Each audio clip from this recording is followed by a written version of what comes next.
এখন বাড়ি চলে এসেছি। বাড়ি আস্তে আস্তে আমার বাবা ঘুমিয়ে গেছে, তাই ওকে শুয়ে দিলাম।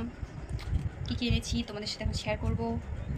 ওয়েট, বাবুর জন্য থাল, বাটি আর গ্লাস এনেছি, ছোট ছোট।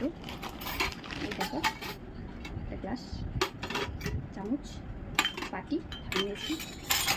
আর ওর পাপা ওর ছেলের জন্য এই যে খেলাটা নিয়েছে। কালকে বাবু ঘুম থেকে উঠুক, কালকে সকালে তোমাদের সাথে দেখাবো ও বাবা এটাতে কীরকম করে খেলে। আর একটা চেয়ার এনেছি, আর বাবা এখানে বসবে। আর বেশি কিছু আনি নাই,